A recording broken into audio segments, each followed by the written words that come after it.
Hi guys, welcome back to my YouTube channel. ಇವತ್ತಿನ vlog ಬಂದು Sunday vlog ಆಗಿರುತ್ತೆ. ನನಗೆ ಸ್ಯಾಟರ್ಡೆ ನೈಟಿಂದಾನೇ ತುಂಬಾ ಜ್ವರ ಇತ್ತು. ಹಾಸ್ಪಿಟಲ್ಗೆಲ್ಲ ಹೋಗಿ ಬಂದಿದ್ದೆ. ಟ್ಯಾಬ್ಲೆಟ್ಸ್ ಎಲ್ಲ ತೊಗೊಂಡಿದ್ದರಿಂದ ನನಗೆ ತುಂಬಾ ನಿದ್ದೆ ಬರ್ತಿತ್ತು. ಸಂಡೇ ಆರಾಮಾಗಿ ರೆಸ್ಟ್ ಮಾಡಿ ನಾನು ಲೇಟಾಗೇ ಎದ್ದೆ. ಹೀಗೆ ಮಲ್ಕೊಂಡಿದ್ರೆ ಆಗಲ್ಲ ಅಂದ್ಬಿಟ್ಟು ನಾನು ಸ್ವಲ್ಪ ಸೆಲ್ಫ್ ಕೇರ್ ಮಾಡ್ಕೊಳ್ಳೋಣ ಅಂತ, kind of self care Sunday ಅಂತಲೇ ಅಂದ್ಕೊಳ್ಬೋದು. ನನ್ನ ಲಿಪ್ ಕೇರ್ ಮಾಡ್ಕೊಳ್ಳೋಣ, ತುಂಬ ದಿನ ಆಗಿತ್ತು ಅಂತ ನಾನು ಇವತ್ತು ನನ್ನ ಲಿಪ್ ಕೇರ್ ರೊಟೀನ ನಿಮ್ಮ ಜೊತೆ ಕೂಡ ಶೇರ್ ಮಾಡ್ತೀನಿ. ಮೊದಲನೇದಾಗಿ ನಾನು ಇಲ್ಲಿ ಬೇಸ್ ಕ್ಲಬ್ ಅವ್ರದ್ದು ಸಿಲಿಕಾನ್ ಬ್ರಷ್ನ ಯೂಸ್ ಮಾಡ್ತಾ ಇದ್ದೀನಿ. ಇದನ್ನು ನೀವು ಸ್ಕ್ರಬ್ ಎಲ್ಲ ಮಾಡಿಕೊಂಡು ಅದನ್ನು ನೀಟಾಗಿ ಜೆಂಟಲ್ ಆಗಿ ರಬ್ ಮಾಡೋದಕ್ಕೆ ಯೂಸ್ ಮಾಡ್ಬೋದು. ಫೇಸ್ ಮಾಸ್ಕ್ಗೆ ಕೂಡ ಎಲ್ಲ ಅಪ್ಲೈ ಮಾಡ್ಕೊಳ್ಳೋದಕ್ಕೆ ಈ ಬ್ರಷ್ನ ಯೂಸ್ ಮಾಡ್ಬೋದು. ಮೊದಲನೇದಾಗಿ ನನ್ನ ಲಿಪ್ಸ್ನ ನಾನು ಟಿಶ್ಯೂಯಿಂದ ವೈಪ್ ಆಫ್ ಮಾಡ್ತಾ ಇದ್ದೀನಿ. ನೆಕ್ಸ್ಟ್ ನಾನು ಲಿಪ್ ಸ್ಕ್ರಬ್ನ ಯೂಸ್ ಮಾಡ್ತಾ ಇದ್ದೀನಿ. This is in the flavour black current. This is so delicious. ಒಳ್ಳೆ ಸ್ಮೆಲ್ ಇದೆ, ತುಂಬ ಚೆನ್ನಾಗಿದೆ. ಇದನ್ನು ನಾನು ಝೂಡಿಯೋ ಅಲ್ಲಿ ಪರ್ಚೇಸ್ ಮಾಡಿದ್ದು. ಲಿಪ್ ಸ್ಕ್ರಬ್, ಲಿಪ್ಸ್ಟಿಕ್ ಮತ್ತು ಲಿಪ್ ಬಾಮ್ ನಿಮಗೆ ಕಿಟ್ಟಲ್ಲಿ ಸಿಗುತ್ತೆ. 199 ರುಪೀಸ್ಗೆ ವರ್ತ್ ಅಂತ ನನಗೆ ಅನಿಸುತ್ತೆ. ನೀಟಾಗಿ ಲಿಪ್ ಸ್ಕ್ರಬ್ನ ನಿಮ್ಮ ಲಿಪ್ಸ್ಗೆ ಅಪ್ಲೈ ಮಾಡ್ಕೋಬೋದು. ಮನೆಯಲ್ಲೇ ಕೂಡ ನಾವು ಲಿಪ್ ಸ್ಕ್ರಬ್ನೆಲ್ಲ ಟ್ರೈ ಮಾಡ್ಬೋದು. ನಾನು ಅದನ್ನು ಬೇಕಾದರೆ ಒಂದು ಸಪ್ರೇಟ್ ವಿಡಿಯೋ ಮಾಡ್ತೀನಿ. ನೆಕ್ಸ್ಟ್ ನಾನು ಸಿಲಿಕಾನ್ ಬ್ರಷಿಂದ ನೀಟಾಗಿ ಎಕ್ಸ್ಫೋಲಿಯೇಟ್ ಮಾಡ್ಕೊತಾ ಇದ್ದೀನಿ, ಅಂದರೆ ನೀಟಾಗಿ ರಬ್ ಮಾಡ್ತಾ ಇದ್ದೀನಿ. ಈ ಥರ ಮಾಡೋದ್ರಿಂದ ನಿಮ್ಮ ಡೆಡ್ ಸ್ಕಿನ್ಸ್ ಎಲ್ಲನೂ ಕೂಡ ರಿಮೂವ್ ಆಗುತ್ತೆ ಮತ್ತು ನಿಮ್ಮ ಲಿಪ್ಸ್ ತುಂಬ ಸಾಫ್ಟ್, ಸ್ಮೂತ್ ಆ್ಯಂಡ್ ಹೈಡ್ರೇಟೆಡ್ ಅಂತ ಕೂಡ ಅನಿಸುತ್ತೆ. ಸೊ ನೀಟಾಗಿ ಒಂದು 5 to 10 ಮಿನಿಟ್ಸ್ ಈ ಥರ ಮಾಡಿ. ತುಂಬ ಹಾರ್ಶಾಗಿ ಮಾಡೋದಕ್ಕೆ ಹೋಗಬೇಡಿ, ಆಮೇಲೆ ನಿಮಗೆ ನವೆ ಆಗೋದು, ಇಲ್ಲ ಅಂತಂದರೆ ಉರಿ ಬರೋದು, ಈ ಥರ ಎಲ್ಲ ಆಗುತ್ತೆ ಹಾರ್ಶಾಗಿ ಮಾಡಿದ್ರೆ. So you should be gentle on your skin. ಆಗ ಮಾತ್ರ ನಿಮಗೆ ಒಳ್ಳೆ ರಿಸಲ್ಟ್ಸ್ ಬರುತ್ತೆ. ನೀವು ಇದನ್ನು ಕಂಟಿನ್ಯೂಸ್ ಆಗಿ ಮಾಡಬೇಕು, ಆವಾಗ ನಿಮಗೆ ಒಳ್ಳೆ ರಿಸಲ್ಟ್ ಬರುತ್ತೆ. ನೆಕ್ಸ್ಟ್ ನಾನು ಟಿಶ್ಯೂ ಪೇಪರ್ನ ತೊಗೊಂಡು ನೀಟಾಗಿ ಲಿಪ್ ಸ್ಕ್ರಬ್ನ ವೈಪ್ ಆಫ್ ಮಾಡ್ಕೊತಾ ಇದ್ದೀನಿ. ಹೀಗೆ ಒಂದು ಸ್ವಲ್ಪ ನಮಗೆ ಸಾಫ್ಟ್ ಅಂತ ಅನ್ಸೋದಕ್ಕೆ ಫೀಲ್ ಆಗುತ್ತೆ. ನೆಕ್ಸ್ಟ್ ನಾನು ಇಲ್ಲಿ ಬ್ಲ್ಯಾಕ್ ಕರೆಂಟ್ ಫ್ಲೇವರ್ದೆ ಲಿಪ್ ಬಾಮ್ನ ಯೂಸ್ ಮಾಡ್ತಾ ಇದ್ದೀನಿ. This is also so much hydrating and ತುಂಬಾ ನರಿಷ್ಡ್ ಆಗಿ ಇಡೋದಕ್ಕೆ ಹೆಲ್ಪ್ ಮಾಡುತ್ತೆ. ನೀಟಾಗಿ ಒಂದು ಸ್ವಲ್ಪ ಜಾಸ್ತಿನೇ ಲಿಪ್ ಬಾಮ್ನ ಯೂಸ್ ಮಾಡಿ. ತುಂಬ ಅಂದರೆ ತುಂಬ ಒಳ್ಳೆ ರಿಸಲ್ಟ್ ಬರುತ್ತೆ. ವೀಕ್ಲಿ ಒನ್ಸ್ ಇದನ್ನು ಟ್ರೈ ಮಾಡಿ ನೋಡಿ, ನಿಮಗೆ ಡೆಫಿನೆಟ್ಲಿ ಇಷ್ಟ ಆಗುತ್ತೆ. ಆ್ಯಂಡ್ ದ ಫೈನಲ್ ಲುಕ್ ಹಿಂಗೆ ಕಾಣುತ್ತೆ. ನನಗಂತೂ ತುಂಬಾ ಇಷ್ಟ ಆಗುತ್ತೆ. ಮತ್ತು ಯೂಶ್ವಲಿ ಸಂಡೇಸ್ ನಾನು ನನ್ನ ಈ ವ್ಯಾನಿಟಿ ಎಲ್ಲ ಏನಿದೆ ಅದನ್ನು ನೀಟಾಗಿ ಕ್ಲೀನ್ ಮಾಡ್ಕೊತೀನಿ. ಬಟ್ ನನಗೆ ಹುಷಾರಿಲ್ಲದೆ ಇರೋ ಕಾರಣ ನಾನು ಏನೂ ಮಾಡೋದಕ್ಕಾಗಿರಲಿಲ್ಲ. ವೀಕೆಲ್ಲ ಏನು ಬೇಕೋ ಅದನ್ನೆಲ್ಲ ತೊಗೊಂಡು ಹಾಗಂಗೆ ಬಿಸಾಕ್ಬಿಟ್ಟಿರ್ತೀನಿ. ನೋಡ್ತಾ ಇರ್ಬೋದು ಎಷ್ಟು ಕ್ಲಮ್ಸಿ ಆಗಿದೆ ಅಂದ್ಬಿಟ್ಟು. ಯಾವುದಾದ್ರೂ ಒಂದು ವ್ಲಾಗಲ್ಲಿ ನಾನು ಹೇಗೆ ಆರ್ಗನೈಸ್ ಮಾಡ್ತೀನಿ ಅಂತ ಕೂಡ ತೋರಿಸ್ತೀನಿ. ಮತ್ತು ವೀಡಿಯೋಸ್ ಎಲ್ಲ ಮಾಡೋದಕ್ಕೆ ಮೈಕು, ಲೈಟು ಎಲ್ಲ ತೊಗೊಂಡು ಹಾಗಂಗೆ ನಾನು ಬಿಸಾಕ್ಬಿಟ್ಟಿದ್ದೆ. ಸೊ ಅದೆಲ್ಲ ನೋಡ್ತಾ ಇರ್ಬೋದು. ಮತ್ತು ನನ್ನ ಜೀನ್ಸ್ ಆಗಿರ್ಬೋದು ಅದೆಲ್ಲನೂ ಹಾಗೆ ಬಿದ್ದಿದೆ. ನಾನು ಜೀನ್ಸ್ ಎಲ್ಲ ರೆಗ್ಯುಲರಾಗಿ ವಾಶ್ ಮಾಡಲ್ಲ. ವೀಕ್ಲಿ 2 ಡೇಸ್ ಹಾಕ್ಕೊಂಡು ಆಮೇಲೆ ನಾನು ವಾಶ್ ಮಾಡೋದು.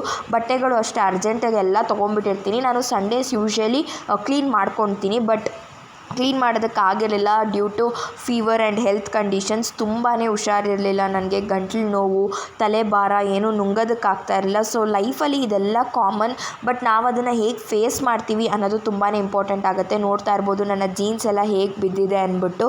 ಸೊ ಇದೆಲ್ಲ ಒಂದು ಕತೆ. ಆದರೆ ನನಗೆ ಟೆಸ್ಟ್ ಕೂಡ ಆಯಿತು, ಅದಕ್ಕೆ ಕೂಡ ಓದ್ಕೊಳ್ಬೇಕಾಗಿತ್ತು. ಸೊ ಅಟ್ಲೀಸ್ಟ್ ಓದೋಕ್ಕಾದರೂ ಸ್ಟಾರ್ಟ್ ಮಾಡೋಣ ಅಂತ ಬುಕ್ ಮುಂದೆ ಕೂತ್ಕೊಂಡ್ರೆ, ಬಟ್ ನನಗೆ ಇಂಟ್ರೆಸ್ಟ್ ಇಲ್ಲ ಅಂದರೆ ಏನು ಮಾಡಿದ್ರು ನನಗೆ ತಲೆಗೆ ಹೋಗೋದಿಲ್ಲ. 2 ಸಬ್ಜೆಕ್ಟ್ನ ಜಸ್ಟ್ 2 ಲೆಸನ್ನ ಇಡೀ ದಿನ ಕೂತ್ಕೊಂಡು ಓದಿದ್ದೀನಿ. ಆರಾಮಾಗಿ ಕೂತ್ಕೊಂಡು 4 ಅವರಲ್ಲಿ ಮುಗಿಸೋದನ್ನು ಇಡೀ ದಿನ ತೊಗೊಂಡು ಅವತ್ತು ಓದಿದ್ದೀನಿ ಅಂತಲೇ ಹೇಳ್ಬೋದು. ನೋಡ್ಬೋದು ನನಗೆ ಎಷ್ಟು ಮೆಡಿಕೇಷನ್ಸ್ನ ಕೊಟ್ಟಿದ್ದಾರೆ ಅಂತ. ಇಷ್ಟೆಲ್ಲ ಮಾತ್ರೆನ ತೊಗೊಳ್ತಾ ಇದ್ದೀನಿ. ಈಗಲೂ ಕೂಡ ಅಷ್ಟೇ ನನಗೆ ಗಂಟ್ಲು ನೋವು ಮತ್ತು ಏನೂ ನುಂಗೋಕ್ಕೆಲ್ಲ ಜಾಸ್ತಿ ಆಗ್ತಾಯಿಲ್ಲ. But I am trying to do vlogs regularly. ಹಾಗೆ ನಾನು ನನ್ನ ಹೊಸ ಜಾಮಿಟ್ರಿ ಬಾಕ್ಸ್ನ ಕೂಡ ತೊಗೊಂಡೆ. ಇದು ಹೇಗಿದೆ ಅಂತ ಕಾಮೆಂಟ್ ಮಾಡಿ. ಚಿಕ್ಕ ವಯಸ್ಸಲ್ಲಿ ನನಗೆ ಈ ಥರ ಎಲ್ಲ ಆಸೆ ಇತ್ತು, ಬಟ್ ಆವಾಗ ಫ್ಯಾಮಿಲಿಯಲ್ಲೂ ಕೂಡ ಎಲ್ಲ ಅಫೋರ್ಡ್ ಮಾಡೋದಕ್ಕೆ ಆಗ್ತಾ ಇರಲಿಲ್ಲ. ಆಗ ಊಟಕ್ಕೆ ಬಟ್ಟೆಗೆ ಇದ್ರೇ ಹೆಚ್ಚು. ಬಟ್ ಈಗ ನಮಗೆ ಒಂದು ಕೆಪಾಸಿಟಿ ಬಂದಮೇಲೆ ನಾವೇ ಅರ್ನ್ ಮಾಡೋವಾಗ ಈ ಥರ ಒಂದು ಸ್ಮಾಲ್ ಥಿಂಗ್ಸ್ ಮೇಲೆ ಸ್ಪೆಂಡ್ ಮಾಡೋದು ನನಗೆ ತಪ್ಪು ಅಂತ ಅನಿಸಲ್ಲ. ಬಿಕಾಸ್ ನಮಗೆ ಹ್ಯಾಪಿನೆಸ್ ಕೊಡುತ್ತೆ, ನಮಗೆ ಖುಷಿ ಕೊಡುತ್ತೆ ಅಂತ ಅಂದರೆ definitely you should do that. But ಅದು ನಿಮ್ಮ ಪೇರೆಂಟ್ಸ್ಗೆ ಬರ್ಡನ್ ಆಗಬಾರ್ದು. ನೀವೇ ಓನಾಗಿ ಮಾಡ್ತಾ ಇದ್ದೀರಾ ಅಂತಂದರೆ ಡೆಫಿನೆಟ್ಲಿ ಗೋ ಫಾರ್ ಇಟ್ ಅಂತ ನಾನು ಹೇಳ್ತೀನಿ. ನಾನು ಕೂಡ ಅದನ್ನೇ ಫಾಲೋ ಮಾಡ್ತಾ ಇರೋದು. So I want all my girlies to be also like that only ಅಂತಲೇ ನಾನು ಈ ವಿಡಿಯೋನ ಮೂಲಕ ನಿಮಗೆಲ್ಲರನ್ನೂ ತಿಳಿಸ್ತಾ ಇದ್ದೀನಿ. ಸೊ ಓದೋದಕ್ಕೆ ಕೂಡ ಸ್ಟಾರ್ಟ್ ಮಾಡಿಕೊಂಡೆ. ನಿಮಗೆ ನನ್ನ ಸ್ಟಡಿ ರೊಟೀನ್ ಹೇಗಿರುತ್ತೆ, ನಾನು ಹೇಗೆ ಓದ್ತೀನಿ ಅಂತ ತಿಳ್ಕೊಬೇಕು ಅಂತ ಇದ್ದರೆ ಡೆಫಿನೆಟ್ಲಿ ಕಾಮೆಂಟ್ ಮೂಲಕ ತಿಳಿಸಿ. ಸೊ ಒಂದಿನ ವೀಡಿಯೋ ಹಾಕೋದಕ್ಕಾಗಲಿಲ್ಲ, 30 ಡೇಸಲ್ಲಿ 1 ಡೇ ಬ್ರೇಕ್ ಆಯಿತು ಅಂತ ಅಂದ್ಕೊಳ್ಬಹುದು. ಬಟ್ ಡೆಫಿನೆಟ್ಲಿ ನಾನು ಬ್ರೇಕ್ ಮಾಡಲ್ಲ. ನೆಕ್ಸ್ಟ್ ಮತ್ತೆ ಇವತ್ತಿಂದ ಹೊಸದಾಗಿ ಕೌಂಟ್ನ ತೊಗೊಂಡು ಮತ್ತೆ 30 ಡೇಸ್ ನಾನು ವೀಡಿಯೋಸ್ನ ಪೋಸ್ಟ್ ಮಾಡ್ತೀನಿ. ಎಕ್ಸಾಮ್ ಅಂದರೆ ಟೆಸ್ಟ್ ಎಲ್ಲ ಇದ್ದಿದ್ದ ಕಾರಣ ನನಗೆ ನಿಜವಾಗ್ಲೂ ತುಂಬ ಟ್ರೈ ಮಾಡಿದೆ, ಬಟ್ ಆಗಲೇ ಇಲ್ಲ ಈ ವ್ಲಾಗ್ನ ಅಪ್ಲೋಡ್ ಮಾಡಬೇಕು ಅಂತ. Voice over ಕೊಟ್ಟಿರಲಿಲ್ಲ.